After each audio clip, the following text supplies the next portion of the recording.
So today is a very auspicious day. It is the disappearance of two of our acharyas, Vamshidas Babaji and Sri Raghunandana Thakur. So we're going to sing this special song. You all have a sheet? You have a sheet? They're piled up on there. Can you grab one, Daniel? You can sit. He'll get it for you.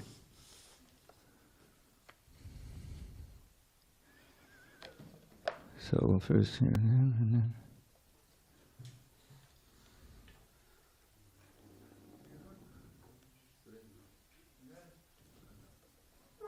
He's got it memorized. He grew up in Mayapur. In fact, who is it? One of your great uncles or something? Bhaktivinoda Thakur? Huh? Bhakti? Who was it? My grandfather's brother. Is who? Granduncle. Is who? Sorry? Is who? Your granduncle is? Oh, see? But he's one of our acharyas too. Okay, so we're going to sing this song. Everyone's got it? Simple tune. Jayanilo Premadana Karuna Prachur Nilo Premadana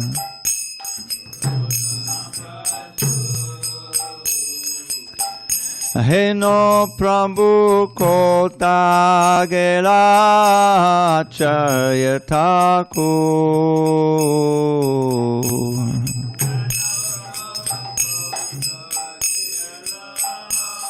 Acharya Thakur Kaha Mora Swarup Rupa Kaha Sanatan Mora Swarup Rupa Kaha Sanatan Kaha Dasa Raghunatha Patita Pavan Dasa Raghunatha Patita Kaha Mora Bhatta Juga Kaha Kaviraj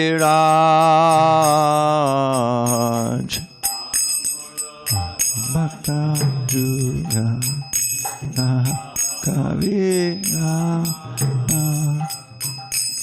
Eka Kale Kota Gena Gora Nataraj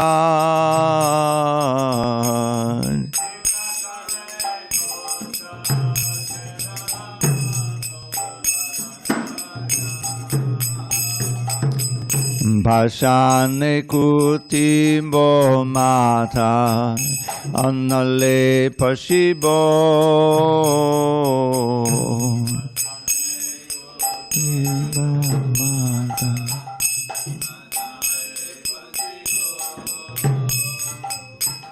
Gorangangunera Nidhi Kotangele Pabo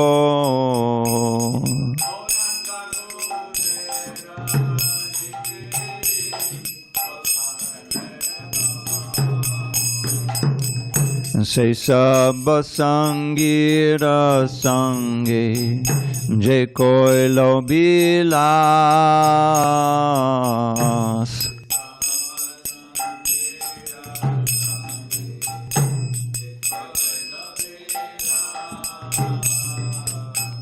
Se sangana paya kande narottama das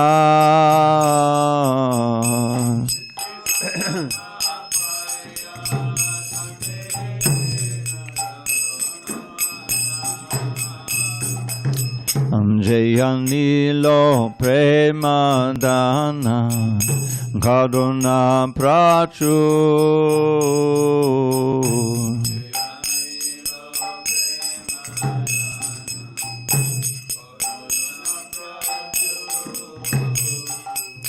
Aheno Prabhu Kota Gela Acharya Thakur.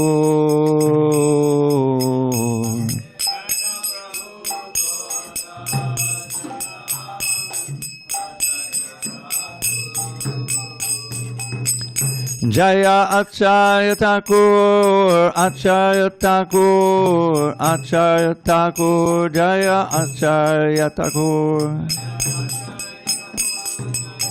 Vaishnav Thakur, Vaishnav Thakur. Sorry, I forgot that last bit.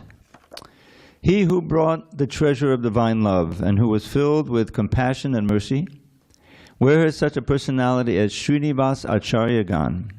Where are my Swarup Damodar and Rupa Goswami? Where is Sanatan?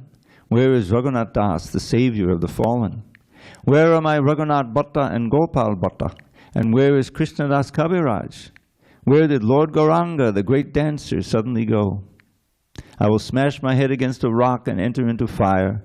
Where will I find Lord Gauranga, the reservoir of all wonderful qualities?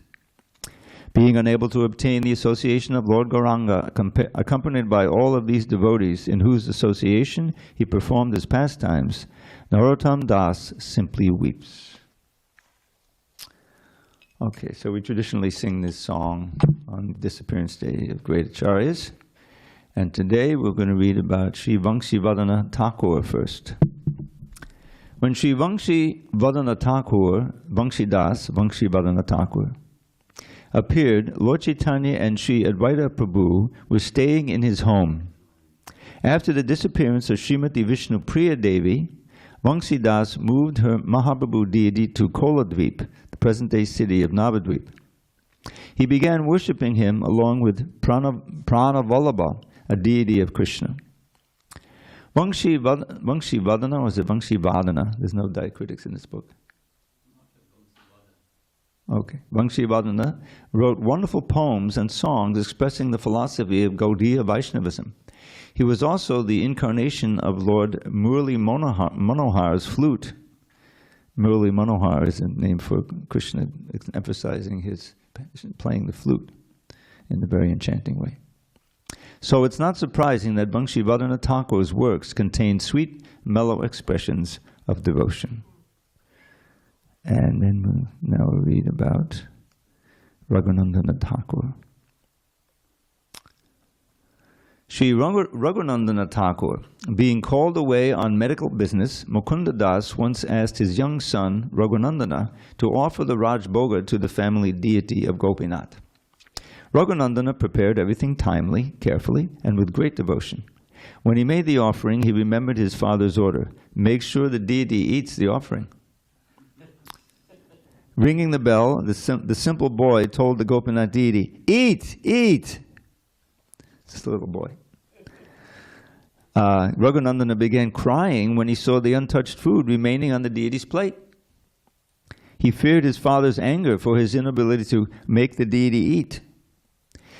Gopinath couldn't resist the child's intense devotion, so the Lord actually ate everything on the plate, leaving no remnants. That may happen one day when we come in. Upon returning, Mukunda asked for Gopinath's Mahaprasadam. Raghunandana said the deity ate everything. He's like a little boy. The deity ate everything. Astonished, Mukunda told his son to make the offering again. From a hidden place, Mukunda watched in total amazement as Raghunandana offered a laddu to Gopinath. But the Lord only took half the laddu. Mukunda understood that the deity only took half because he was still full from eating the lunch offering.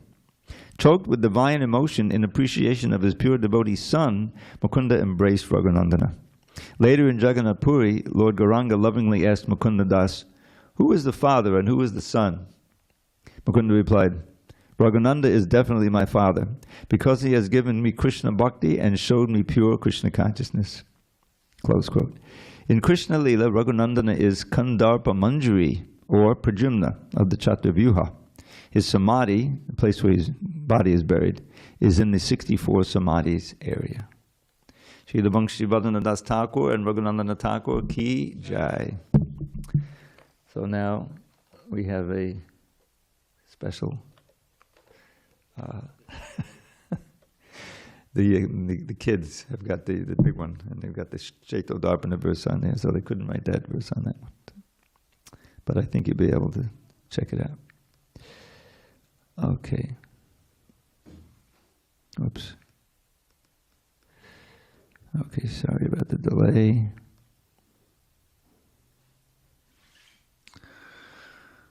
Okay, we're in verse 32. Sorry. Is it 20? Oh, that's the one we chant. Okay, I'm sorry. 25. 25. Yeah, I missed the class.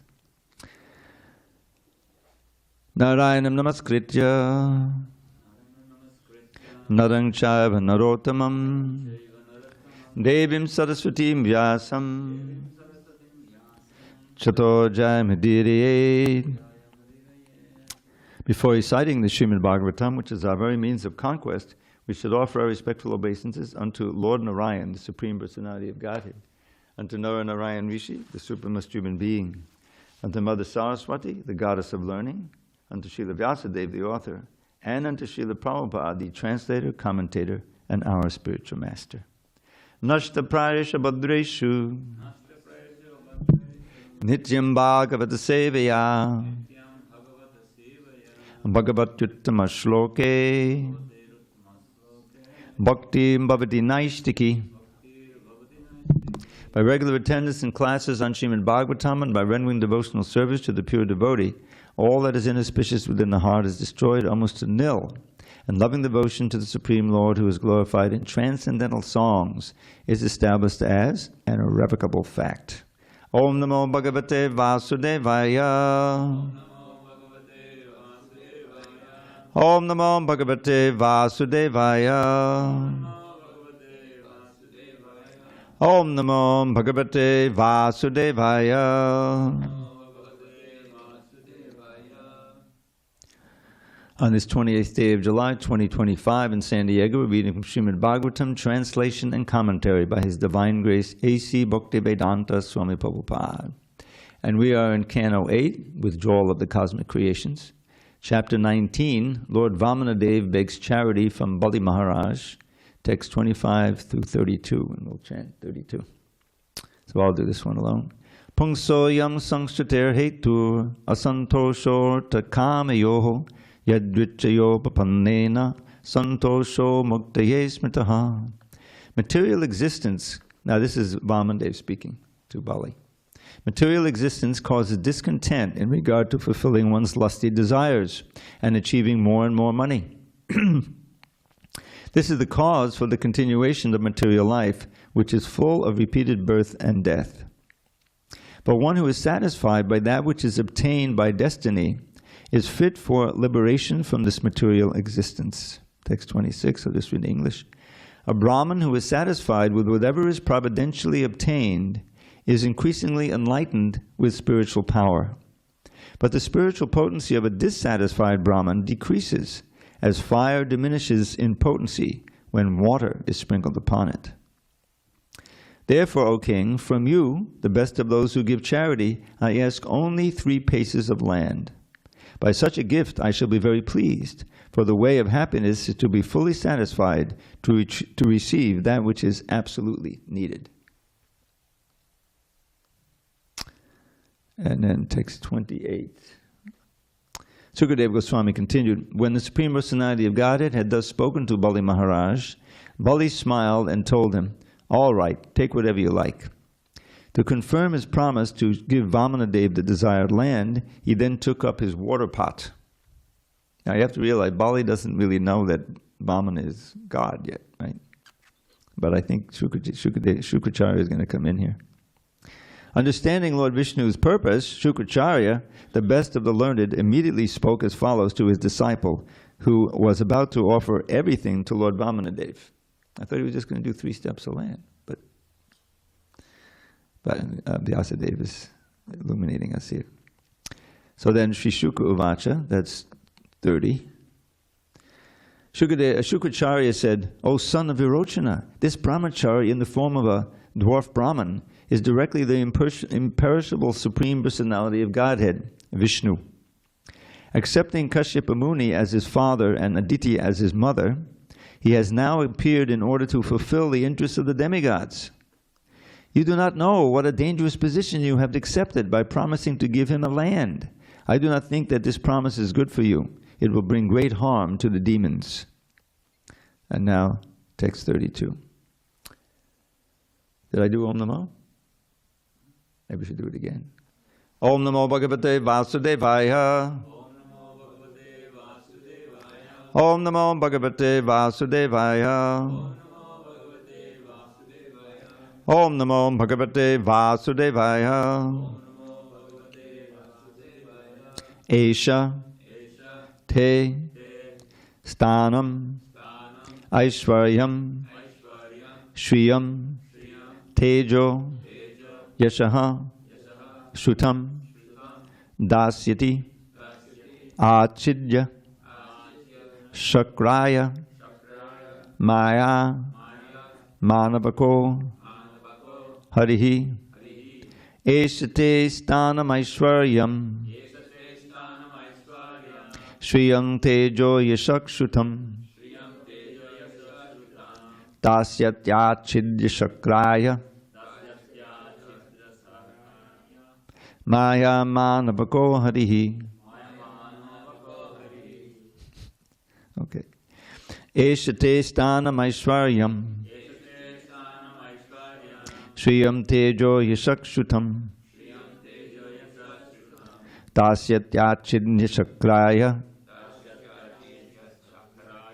Maya Manavako Harihi. Okay, we're a little short of time, so you can chant. Go ahead. Eshate Stanam Aishvaryam Shriyam Tejo Yashakshrutam Dasyatya Shakraya Maya Manavako Harihi. Eshate Stanam Aishvaryam Shriyam Tejo Yashakshrutam Dasyatya Shakraya Maya Manavako Harihi. Eshate Stanam Aishvaryam Shriyam Tejo Yashakshrutam Dasyatya Shakraya Maya Manavako Harihi. You want to try? Eshate Stanam Aishvaryam Shriyam Tejo Yashakshrutam Dasyatya Shakraya Maya Manavako Hari. Okay, I'm going to read it word by words. Esha, this person falsely appearing as a brahmachari. Te, of you. Stanam, the land in possession. Aishvaryam, the riches. Shriyam, the material beauty. Tejaha, the material power. Yashaha, the reputation. Shrutam, the education. Dasyati, will give. Achidya, taking from you. Shakraya, unto your enemy, Lord Indra. Maya, falsely appearing. Manavakaha, a brahmachari son of a living being. Harihi, he is actually the Supreme Personality of Godhead, Hari. Translation and purport by Srila Prabhupada. This person falsely appearing as a brahmachari is actually the Supreme Personality of Godhead, Hari, who has come in this form to take away all your land, wealth, beauty, power, fame, and education. After taking everything from you, he will deliver it to Indra, your enemy. Purport. Srila Vishwanath Chakravarti Thakur explains in this regard that the very word Harihi means one who takes away. If one connects himself with Hari, the Supreme Personality of Godhead, the Lord takes away all his miseries. And in the beginning, the Lord also superficially appears to take away all his material possessions, reputation, education, and beauty. As stated in Srimad Bhagavatam 10.88.8, Yasyaham managunnami harishye tadhanang shanai. The Lord said to Maharaj Yudhisthira, the first installment of my mercy toward a devotee is that I take away all his possessions, especially his material opulence, his money. Close quote. This is the special favor of the Lord toward a sincere devotee. If a sincere devotee wants Krishna above everything, but at the same time is attached to material possessions, which hinder his advancement in Krishna consciousness, by tactics, the Lord takes away all his possessions. Here, Shukracharya says that this dwarf brahmachari would take away everything. Thus he indicates that the Lord will take away all one's material possessions and also one's mind. If one delivers his mind to the lotus feet of Krishna, Savayamana Krishna Badada Bindayo, one can naturally sacrifice everything to satisfy him. Although Bali Mahārāja was a devotee, he was attached to material possessions, and therefore the Lord, being very kind to him, showed him special favor by appearing as Lord Vāmana to take away all his material possessions and his mind as well. Om Jnanatimurandasya Jnanandana Shalakaya Chakshu Unmidatam Mena Tasmai Shri Gurave Namaha. I was born in the darkest of ignorance, but my spiritual master Srila Prabhupada opened my eyes with the torchlight of knowledge. I offer my humble obeisance unto him and all members of Sri Parampara. So, this is Shukracharya. He's the Brahmin who empowered the demons to conquer the demigods and take away their land, take away their planets. And this very much troubled Aditi, the mother of the demigods. She appealed to her great husband, Kashyapa, to give her a way that she could get the mercy of the Lord and get her sons their land back, because she was very much missing them. They were scattered all over. So he gave her the Payavrata, sacrifice, which apparently is very traditional. Payavrata means the milk sacrifice or vow, which means you vow to drink only milk for 12 days. It's kind of a fast, and chant all kinds of mantras and things. So he taught it to her, and it's quite explicitly explained here. She performed it, and the result was that Narayan appeared before her. And so she explained her problem, and he agreed to become her son. So he appeared in this form of Vāmana. And just to inform you, because I'm an editor, I won't get into details and we don't have so much time, but dwarf can be either a noun or an adjective. You know, dwarf. It's often as a noun. Dwarf in English, modern English, means somebody who's diminutive and is all distorted due to a disease. He's born that way. You see, this is a dwarf. So maybe in the Oxford English Dictionary it simply says a midget, or someone who's, you know. So Prabhupada calls him a Brahmin dwarf. But dwarf as an adjective just means small. So I like to, if it's brahmachari dwarf, here it actually says dwarf brahmachari. Dwarf here means a diminutive brahmachari, miniature brahmachari. This is what he is.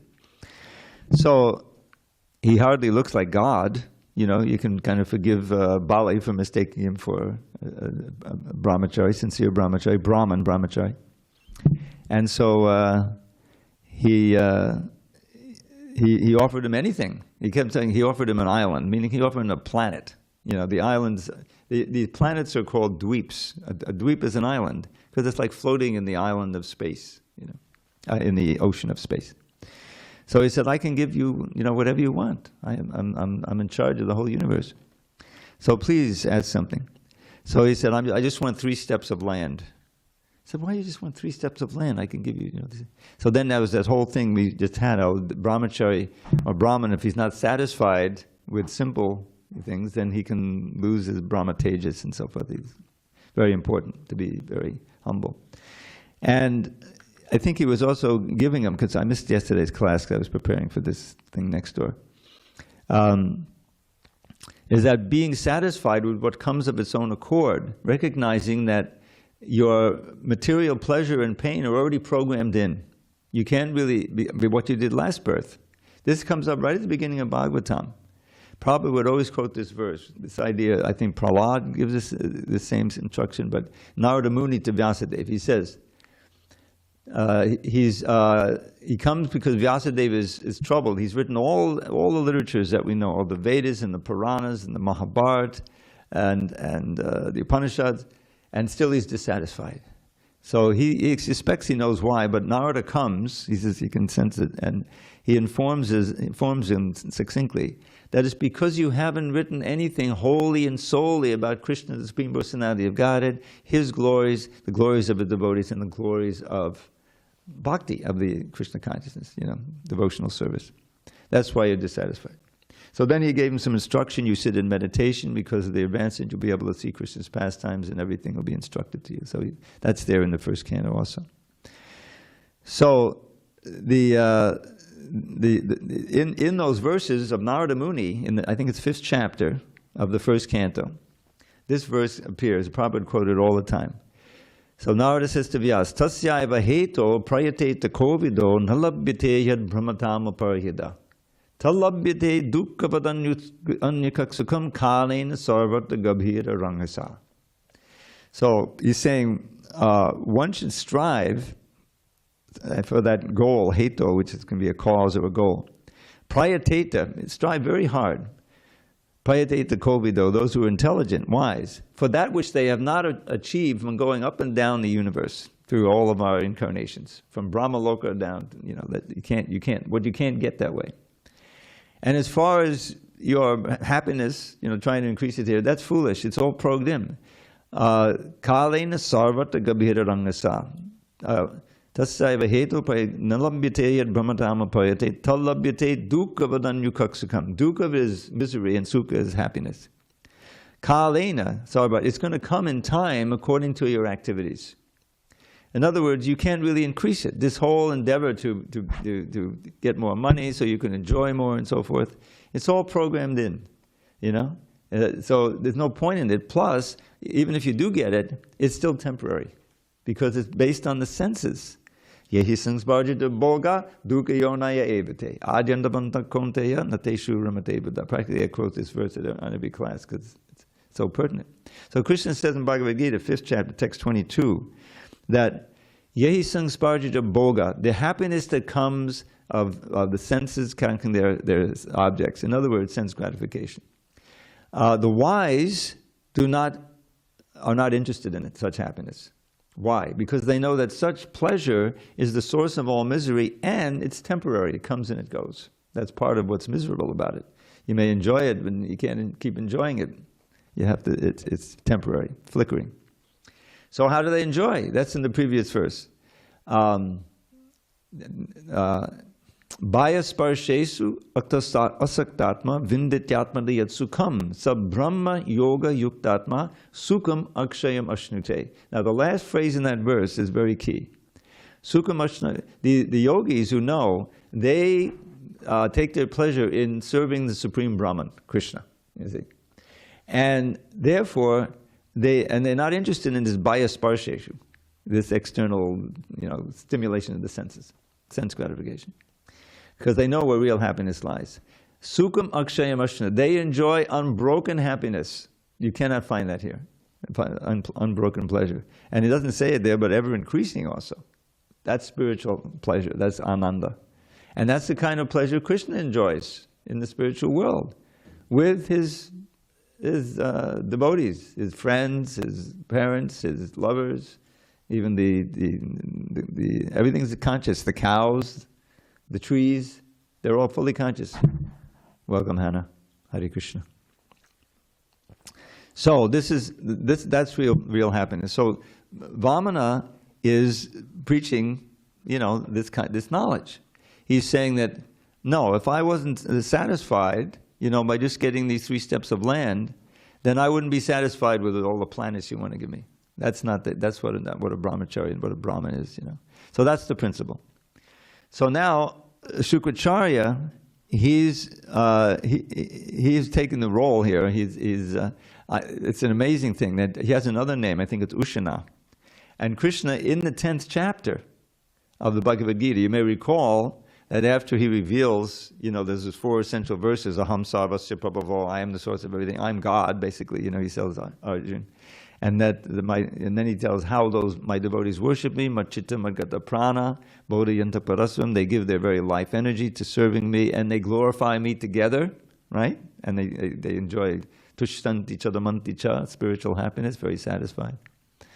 So then he goes on, and then Arjuna recognizes, Krishna as Param Brahma, Param Dhamma, Param Pavitram, Purusham Param. And so then he asks a question. You would think, well, okay, that's it. The Gita is over. He knows he's Krishna, he's God, he can give anything, and I'll do as you say. But no, then he starts asking, please tell me how you're manifesting in the world. So Prabhupada writes in the purport, it seems that Arjuna is not satisfied with his revelation of Krishna, even though he just gave these answers. He recognized him as the Supreme Personality of God. But no, he's asking those questions for us, so that we can see Krishna. When we see the ocean of bodies of water, I am the ocean, right? Krishna says, oh, every time you go to the Pacific Ocean, to be reminded of Krishna. The power, the majesty of it, right? Or, in the 7th chapter, he also starts that, I am the taste of water, like that. But the point is that this is the same Vāmana. Vāmana is a manifestation of Krishna. He's God. And he's now sort of, it's a bit of a misdirection, He's pretending to be this brahmachari, Brahman, in order to, if you recall, the demons had gotten the blessings of the Brahmins, specifically Shukracharya, and they became empowered by that. Whereas the demigods had lost the train. I think they offended Brahaspati. I know this is Indra did, right? He didn't bow down when he came in. He left. They couldn't find him, So they became disempowered. The demons took advantage and took their planets and everything. That's why Aditi is so upset. So anyway, the idea is that if you really want to be happy in this world, you have to give up trying to be happy from enjoying separate from Krishna, because all of that kind of pleasure is very flickering, and all it does. And it says it plants a desire seed in your heart that can't be satisfied but to the end of life, and you have to come back. It ensures that you're going to take another birth. That's why it's the source of all misery, because this birth, death, old, and disease is just it's torture. So Vāmana knew that they had the blessings of the Brahmins, specifically Shukracharya. So he had to break Bali's faith in Shukracharya. So you see, it's just happening now. And the next Bali was going to chastise Shukracharya, and I reject you because you're telling me you don't want me to offer this to God, but you always taught us, we should offer to all Brahmins. This is the head of all Brahmins. So that's the key. And as soon as that happens, I don't know if you know the plot, but Vāmana starts. Another one of his name is Urukram. Who knows what that word means? I know you know, Ramapati. Urukrama. So you don't say. You know what Urukrama means? Big steps. Big steps. It can mean someone who does wonderful deeds, but in this case, especially for Vāmana, it means he who took these big steps. So a little 3 steps, it's not even an adult steps, it's just a diminutive little, miniature Brahman steps. But he wasn't a miniature for long. It's expanded as big as the universe. And anyway, with 2 steps, he covered everything. And when the last step, you know the pastime? He couldn't give the last step. Yeah. Where am I going to put my last step? Because this is big Vāmana, saying to Bali, wow, he's shocked. Where do I put my last step? On my head. So in this way, he surrendered everything. He became the Acharya. He became a Mahajan at that point. He became the Acharya for Atma Nivedana, which means literally surrendering everything to Krishna. So that's all going to happen here. And Prabhupada, it's nice that he emphasizes this word Hari, which really means takes away everything. When we say Hare, that's the feminine form, Hara, right? Hara is the goddess of fortune. But Krishna is known as Hari. Now, he takes everything away. He takes our material attachments away by sometimes taking everything away, literally. Prabhupada, he identified with this verse that he quotes here, Yasyaham Anugrinami. Because you know the history, if you know history, is Prabhupada's preaching in India. So he was a successful businessman. And he was trying to give as much time as well to the Gaudiya Math, service. He was using everything. But he knew that his spiritual master, wanted him to go to America, But he was trying to do it in India. At first he got what was that place he got that was taken away? The governor's wife, remember? He had a place that he was starting. He had his first disciple there. Jhansi. So it seemed to be working. It was a good place, and he was preaching, he was going on Harinam, and he was making. But Krishna arranged to take that away. He never had the deed. It was all just, you can use it. And the governor's wife wanted to use it for like women's auxiliary, something like that. So he had to give it up. So it kept going like that, and his godbrothers, the Gaudiya Math was in trouble. As soon as Bhaktisiddhanta left, the Gaudiya Math kind of split up into, each one, Acharya had his own place and everything. So he didn't feel he could work with the Gaudiya Math. So eventually, his business failed. He had a big theft, and he couldn't give much time to it. So and his godbrothers, somebody was saying, and there's also, I think, his spiritual master in dreams was saying, you should take sannyas, which is when you give up all those things. And finally, he realized, yes, Krishna is fulfilling this verse. He's taking away everything. He took away Jhansi, he took away my business, So now's the time for me to take sannyas. So he identified with this verse, which Krishna says, Yasyaham Anugrinami Hadashe Tadjanang Janai, which means, to those who I show my real mercy, I gradually, or sometimes suddenly, take away their wealth. You see? And then the rest of the verse says, and then their family doesn't want to have anything to do with them. What good are you? So they kick them out. Now I don't have any shelter. I just have to take shelter of Krishna. That's the idea. So Bali does that. He loses everything. He thought he could give more to Vāmana. That Vāmana decided to just take 3 steps of land. What is this? But then everything was taken away from him, because Vāmana covered the whole universe.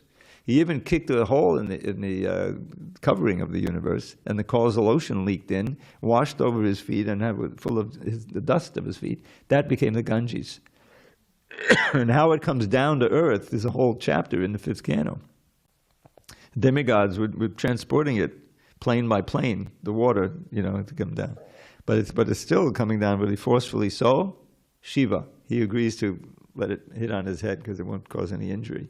That's why he's got the water coming in his hair. So this is some of the things that happen. This very wonderful pastime. Sorry, this may be a leftover from Saturday night.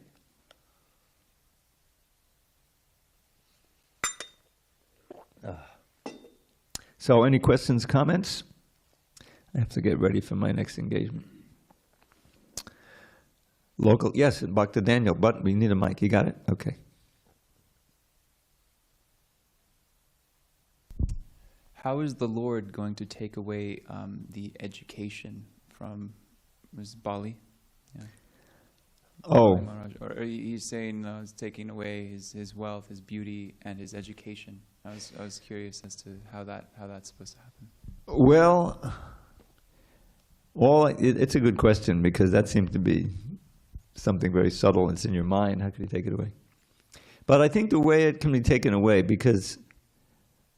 is that you get educated. I mean, look at my own petty life, and we didn't have much money, but I was pretty smart, in high school. I came in second in my class, and I don't know if you remember the SAT. They still do the SAT. So I got like 750 in the math and 680 in the English, So I said, I can get to Harvard. I applied to Harvard, I didn't get into Harvard, thank God. And so, but I did get into Chicago University with a full scholarship. Yeah. I wouldn't have even had this onerous debt, till my old age, like some people do. So, But Krishna, out of his mercy, I wasn't at all spiritually inclined. But I was all due to the war in Vietnam. I was so, horrified by that. I was doing a lot of demonstrating and everything. I was going to turn in my draft card. Now, anyone knows you turn your draft card in, they can arrest you. I was playing some draft resistors. They were in jail. So I couldn't do my education. I just wasn't interested anymore. So I dropped out after a few months. And I came back, and anyway, it's a long story, but I eventually got into, I needed to do something to get my health back. I had a serious case of hepatitis for a whole month, in '69, watching the so-called moon landing on TV. It was in that month, July of '69. And I came out of there, and my spirits were broken, and my health was broken. I got to do something, So I said, I'm going to try some of this yoga that I heard about, this hatha yoga, I found I was in Long Island, and the only yoga studio was in Manhattan. I had to drive in there. And maybe this devotee named Amala Bhakta Swami in LA. He was my yoga teacher. I think he was called Shiva Prem Swami at that. He wasn't at all into bhakti. He was doing this yoga. So I stayed there, I don't know, maybe a few months. I took some, the lessons, and it was helping me getting back there. But it was kind of Upper East Side in Manhattan. It was all middle-aged women trying to lose weight and everything, and I was just sitting there, So maybe there's another ashram I can go to. And I went across town. But I kept doing the yoga, and eventually I met this fellow, this Indian, and he was a sold-out Ram Bhakta. He always wanted to tell me about Leela from Ram. And so we became friends, and he said, why don't we go down after the Ramakrishna session? I got into them too. I even had the Shankaracharya Bhashya. What is it called? Sharirika Bhashya to the Vedanta Sutra. Lord Chaitanya says anyone who reads that, he's finished. I didn't know that at that time. And I also didn't read it, thank God. So then I ended up visiting the temple with him, on a Sunday night. And I was much more into philosophy and meditation by that time. But, and here, so the deities, whoa, that was a shock. And then you had these guys in orange, these young men in orange, carrying these huge plates of food. I didn't know what that was all about, And so they took us downstairs, and there was the feast. I was eating only raw food at that time. That was my diet, a lot of carrot juice. And I said, I can't eat this, can't eat this, can't eat this. So why don't you just try a little halva, I said, okay, I'll try it just to be polite, First bite, I was addicted. I completely, we had some amazing cooks. So I ended up visiting there just to get these half-gallon things of halva for the week, And so anyway, I ended up getting some books, some posters, and the devotees also, they were so nice and so sweet, So I became attracted. So Krishna, but he took away. Actually, I had a bank account of about $1,700, I think, which in '73 you can multiply by 10, worth today. And so I knew from the philosophy and the lifestyle of devotees that and so I gave that to the temple. I became immediately the best friend of one of the temple commanders. Oh, Bhakta Tam, nice to see you. So that's how Krishna took away. Now the education, it just wasn't used. What I had learned, it just becomes dormant. But you're getting a new education because I was really into learning shlokas and everything. So that's how I understand that. And yeah, and so that's the way the movement was. Is that all right? You're surrendering. You're moving in. You give whatever you have, and you live simply. We provide everything. You got your little bunk there, and you got your wonderful prasadam, and Harinam every day. So it was bliss. We have common down. If you have something, go ahead. So it's not that he's necessarily taking away his intelligence, but taking away his desire for education. Yeah, that becomes, Yeah, no, it makes sense now. And this Amala Bhakta Swami, is he? That's Amala Bhakta Swami. He's the narrator. He does yes, the audiobooks. Yes. Okay, wonderful. Cool. There's a story about that. I don't have time to tell it. That how he came to LA when I was there. And I thought he was still Shiva Prem Swami. I warned Danavir, the Bhakta leader. He wasn't sannyasi yet. I said, watch out for him. I know him. He's a guru from New York. He's here to take some of our bhaktas. But it turns out he wanted to become a bhakta. And he became Amala Bhakta. Yes, go ahead. Hare Krishna Prabhu, thank you so much for such a nice class. One of the verses, I think the verse 28, says that a Brahmana who is satisfied with whatever is providentially provided is increasingly enlightened with spiritual power. But the whole, This is, which verse is it? It's 26 actually. 26, Yeah. okay. So Okay. This one. Yes, I see it, yeah. So it says that like who is satisfied with whatever is provided providentially. So in the ashram life, how we can distinguish between what is provided Providentially? Providentially, because nearly everything is here providentially. Means No, it's if all you here have- providentially, so yeah. How we can distinguish that, in outside life we can distinguish, but when we are in the ashram, everything, even everything is prasadam here, so you cannot Yeah. distinguish. So how we can more finally distinguish what is providentially provided and... Well, I'm not sure what the confusion is. I mean, in an environment like this, where you're not working to make a salary to buy things, that you need, whatever you have, that the prasadam, the clothes, whatever it has is basically given. That's all providentially provided. It's provided by Krishna. You're saying, okay, this is very auspicious for your devotional life, because you don't have a separate interest. In other words, in an environment like this, it's not even the householder has to work in order to maintain the house. So you can feel, well, yeah, if I don't go to work, then it's not going to happen. Krishna has given me this job, that's providentially provided, but I have to go every day in order to so I can pay the rent and everything. But we give as much as possible for worshiping Krishna like that. It's household life. But in the ashram like this, it's, the idea is, well, this is not for household life, because we have a householder visiting here, but he's more or less in the mood of a renunciant, he's also taking what's given. So that two principles, the vairagya and vidya, the detachment and the knowledge. One actually nourishes the other. The knowledge increases the detachment. I always give the example of the cigarettes. I'm so old that I remember when they first started putting the warnings on the cigarette packs, early 60s. Warning, cigarette smoking can be hazardous to your health. Well, that's a downer, The advertisers, they screamed and yelled as much as possible before doing that. They're going to decrease sales.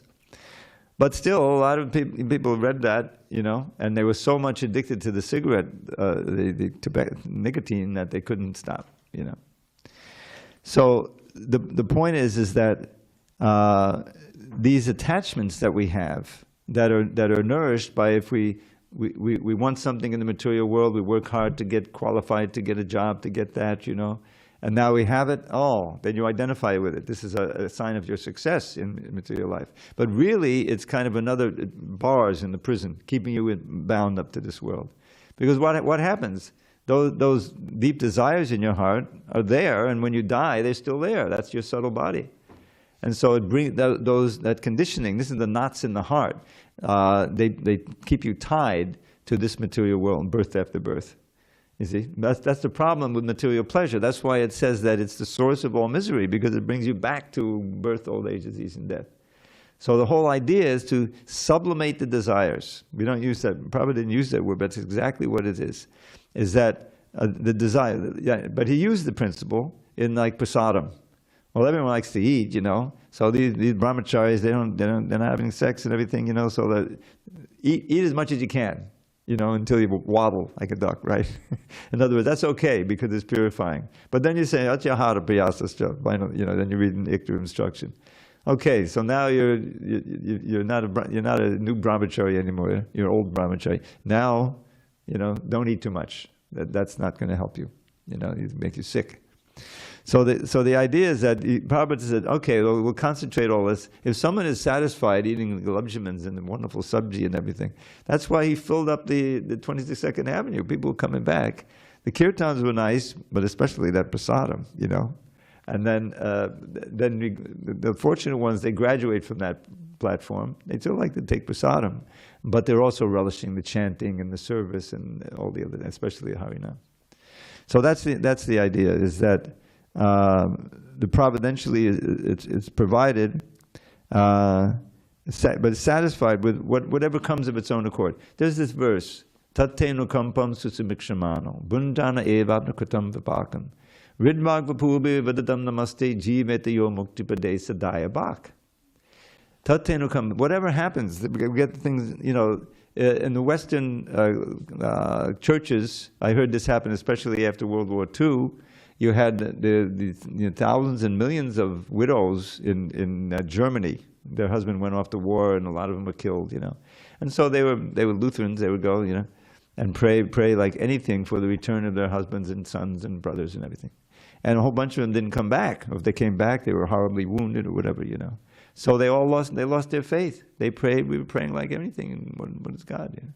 But that God is not our order supplier, you know. You have to recognize that, oh, this, due to our previous sinful activities, this is what we're suffering. So, but Krishna is minimizing it. You know, it could be much worse. I mean, whatever bad happens to us, it could always be much worse, right? So, but Krishna is he's so kind. He's just giving us a little. You know, it may be kind of painful, but we can tolerate it, chanting and thanking. The whole idea is to maintain your positive feeling toward Krishna, that he's so kind. Yes, he's giving us a little punishment. We deserve much more, but he's so kind. He's giving us a little, and so we maintain it. Then you become like an inheritor of a place in the spiritual world. That word dayabak, you see. If someone can maintain it, that's why it's such an important verse. You study the verse. It's I think it's one of Brahma's prayers. It's in that same chapter. It's in chapter 14 of the 10th canto, and it's so important because it means that your attitude of devotion and service and friendship to Krishna can't be shaken by material calamities. You see, everything that happens, it happens providentially because of what we did in the past life. Don't blame Krishna. You know, he's doing everything he can to get you back by enlightening and coming here, sending his representative like Prabhupada, giving the holy name.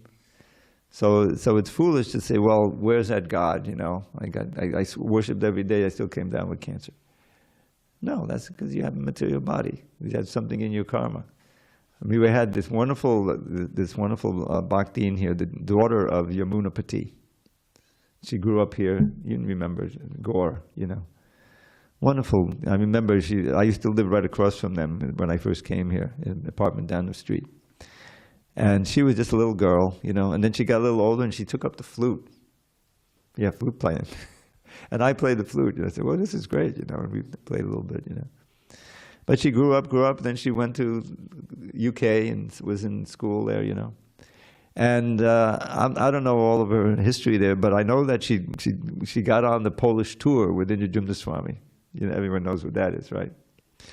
And she just revived all of her, you know, bhakti that she grew up with. She took initiation, and then she married the former president of this temple, Bhishmadev. He was living in Alatra, and I would visit Alatra every month, not every year, a couple of times, and they would always invite me to lunch and everything. You know, it was very sweet. You know, but the poor girl, she came down with cancer, you know, and terminal cancer. So it was a big shock, and Yamuna went out there, Parashakti, the mother, she went out there. And Yamuna stayed, I think he was able to stay with her.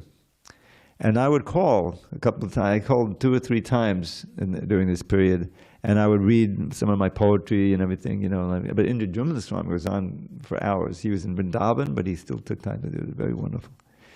And Yamuna, we had a wonderful, you know, memorial after she passed.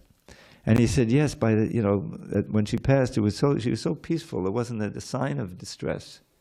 And she was just like he described the Vaikuntha airplane came and she got on it and left, He was seeing that she was in that mood.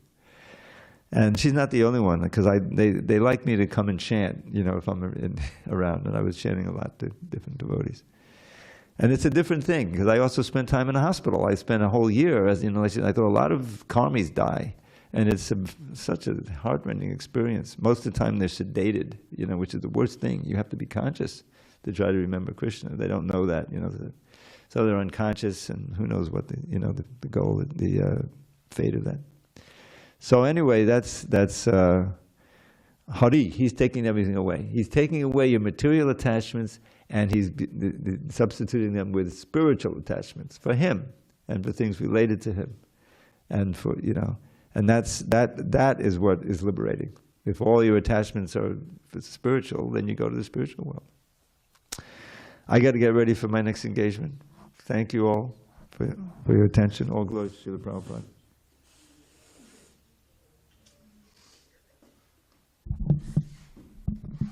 We can